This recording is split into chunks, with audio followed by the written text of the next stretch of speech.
just think of your metabolism as a campfire. Okay, you've got your campfire, and so what does a campfire need to burn? I mean, in order to burn, it needs wood, it needs fuel, right? Okay, well, let's say you're out at the campsite, you got your campfire going, and you just put a bunch of food, onto the fire. That bad boy is going to be flaming, it's going to be burning hot, Okay, you go to bed, you go get in your tent, you go to sleep at night, leave that there. What happens when you wake up in the morning? Is it out? Or is it smoldering and smoking? Well, what happens if you just don't put firewood on that campfire? It's going to stay smoking or smoldering and eventually go out, right? Well, that's your metabolism after a night's sleep. You just fasted for 6, 7, 8, 9 hours, however long you sleep. And if you get up and you don't eat breakfast, you don't put any wood on your fire, therefore your metabolism is going to be... And can you expect to lose weight if you don't have a metabolism that's burning as hot as it should? Do you expect you're going to have the energy for your workouts if your metabolism is not firing as well as it should? You know, get something. Get some what? A firewood analogy, I like that. Yeah, if I hear it, I want royalties. I'll tell you what I do. You want to make this simple? Here's what I do. I wake up in the morning. I love oatmeal, but another plug, but it's just so easy for me because I got to get up. I got to get the kids to school, and so I take Shakeology. Get my Shakeology. Boom. I put a little bit of peanut butter, I like natural peanut butter. They've got the powdered peanut butter called PB2. It's amazing. I put that in there. Sometimes I get crazy and put half a banana in there. That's great. I've got all my fruits and vegetables. I got everything I need, and I'm spinning like a top right from the get-go. And I'm ready to go. And that's easy. And it's cheap. It was easy, and I can drink and drive. Legally. Just don't spill it on your white clothes. Well, it's Labor Day. You don't have white clothes. Another question that I get a lot from people is, should I work out on an empty stomach? And this one is varied from person to person. I can tell you on a personal level, if I try to work out on an empty stomach, I'm going to fall on the floor and land on my face because I don't have the fuel in the tank. I've got to get up and I need to eat, and then an hour later, I'm at it. For me, my workouts come in the morning. I plan them that way. To add on, I have the oatmeal as well. I throw in a scoop of whey protein powder because that way I'm getting a full meal as well as the blueberries, and it's perfect, works for me. So if you can get by on working out on an empty stomach, that's fine. If you can't, then eat first. There's been a lot of banter going around for years about, well, your metabolism was higher and it works better if you do it on an empty stomach. And there's nothing that backs that up. So, yeah, to add to that too, it really depends on you as individuals. I mean, and one thing I've learned in 30 years of training people is that if you're out of shape and overweight, working out on an empty stomach is brutal. But if you're pretty darn fit, you know what I mean, and your metabolism is going pretty good, you can eat a pretty decent meal 20 minutes or a half hour before your workout. I mean, we did it last night. We had Mexican food up to here. By the way, I was not the only one that had a little gas problem.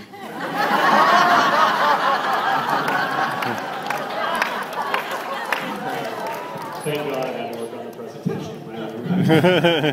Robert so wanted to be there, I did. But the fact of the matter is that when you're fit and you're strong and you're flexible, you're also more durable. So, you can be more flexible in your situation regarding how much food you can have in your system. But if you're out of shape and you're overweight, working out with a full meal in your stomach, even an hour before for some folks is really hard. So things do change as you get more fit. But it's case-to-case basis really. So up to you. Even like in the morning, a lot of people say, first thing in the morning, I have to work out. Should I eat before? Maybe half a banana and a couple of bites of organic peanut butter or something.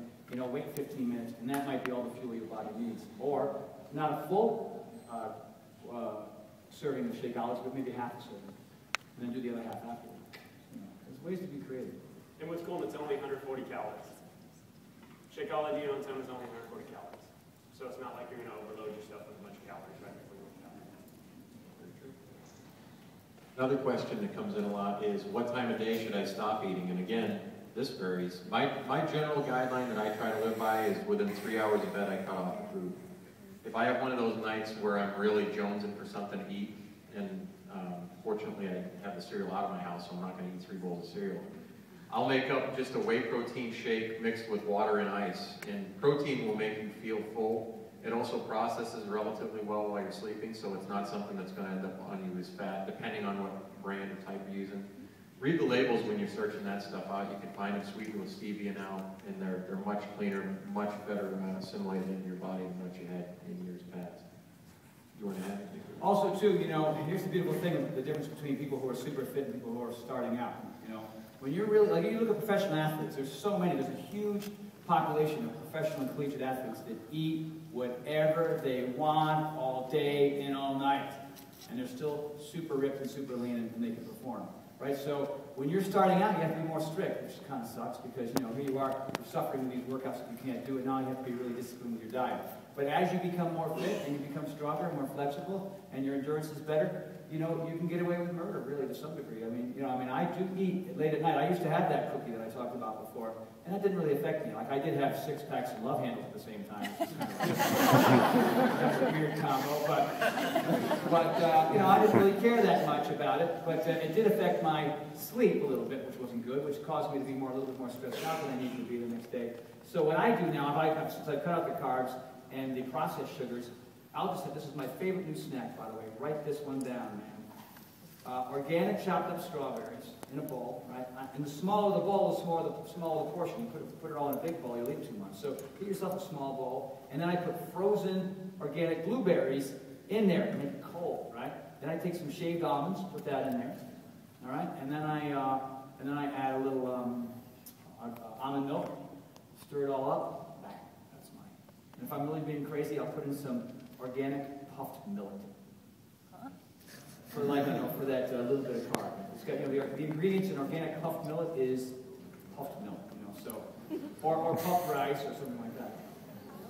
It's so much better than having a big old honking, you know, brown. Millet. Yeah, it's a good grain. Cut. And what if I'm really hungry at bedtime? I already kind of covered that, and Tony did as well. So. Some tips for being successful in this: hold yourself accountable. Just like your workouts, for those of you that are coaches, it's just like your business. You have to put it out there. I mean, if you're wanting to lose weight and you're wanting to eat clean, get on Facebook and say, I'm struggling with my diet, I'm going to put my food out here every day, and you're going to do it. All right? When people are coming to you saying, how did you do on your diet today? You want to say, well, I fell off and ate chocolate cake. You don't want to say, I did what I was supposed to do. When you make yourself accountable to the world, you tend to stick to it and get your results better. Write down your goals. You need to do that before you get started, all right? I suggest 30, 60, 90-day, 6-month, and 1-year goals when you're setting them up. Same for your business, same for your fitness, same for your diet, okay? You don't have to cut everything all out at once. I have people ask me all the time, how do you eat like you eat? Well, I started on this journey to transform how I ate back in 2004 when I really got serious about it with P90X. And I had pizza, like, constantly. When I first started doing P90X, it was pizza and Miller Lite, like, every night. Totino's frozen pizza. Single guy, $1.20, and then a 6-pack beer. You know? But as time goes on, you know, it got to be where I would eat pizza, and it was immediately tasting good to me, and then I got done, and I felt terrible. And I was sluggish the next day. So I started phasing out the things that made me feel badly.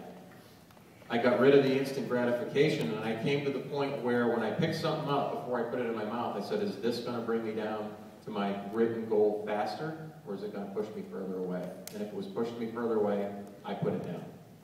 That's probably the best place there. Mm-hmm. Journal, journal, journal. Like Tony says in the videos, how do you know what to do if you don't know what you did? You gotta track what you're doing. Those free websites I talked about for food journaling, don't feel like you need to anchor yourself to them, okay? But if you come up with a calculation that says you need to eat 2,600 calories a day, and you're saying, well, I think I did that. What I found through experience and training with people, they're either way under or they're way over. Do it for 2 weeks if you're supposed to eat that amount of calories. See what it looks like, see what it feels like, and then get away from the thing.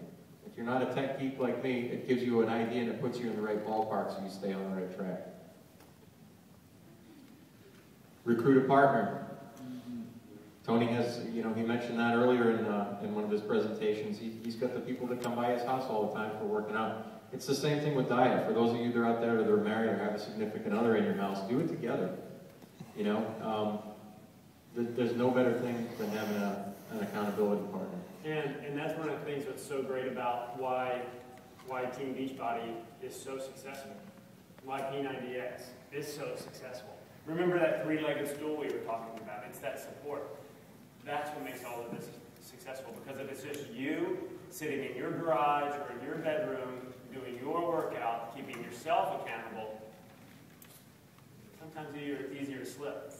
But when I first got started with P90X and I was going, the person who held me accountable, because we were on message boards with each other, and the person that I tried to live up to be was that guy down there.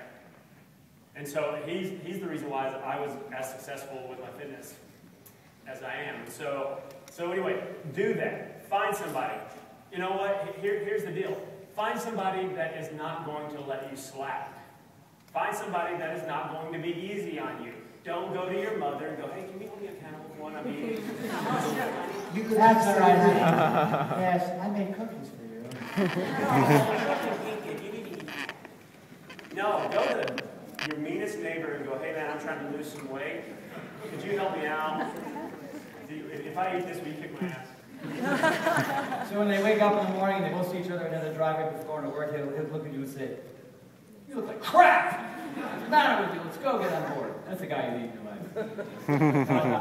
But no, seriously, just find somebody that's not going to lie to you. Somebody that's going to hold your feet to the fire, and you will be thinking, it's like that toughest coach or the toughest teacher you had in high school. Your best accountability partner will be the person that's actually going to hold you accountable, hold your feet to the fire, and make sure that you are successful, not let you down. This next one is probably the most important, especially if you're trying to stick to a clean eating plan, is get the junk food out of the house. Clean out your pantry, clean out your fridge and your freezer, throw all that stuff away, take it to a food pantry. Get it out of your house so it's not there. I can't tell you personally how many times I've been jilted for some junk, and I get up and I'm like, I gotta have some of this in the house, and I go to the cupboard, and I look in the cupboard, dang, it's not there, and I'm like, oh, it's not there. And I go over to the fridge, and I pull the door open, and I'm like, crap! I gotta get in the car, I'm gonna drive all the way to the store to get the junk. Well, usually by the time I get out to the car and back out of the driveway, I've talked myself out of it. Okay? So, if it's not there for you to indulge in, you're not going to eat it. And another thing, and this is big for all of you parents out there, I have it because my kids want it. Guess what you're doing? You are teaching your kids to eat like crap. And that's why we're going to have fat kids in America. That's why we need to get this stuff out and teach them the right way to do it. Trust me, a week of, I'm not going to eat that. Okay. They'll get hungry. By the second day, that banana and apple are looking pretty appetizing. Yeah, you know, I mean, honestly, who's the parent? If you're going to run your life based on what you think your kids want to eat, you know, be the parent. They're going to bitch and they're going to moan, but, you know, hey, go to your room, shut up. Hey,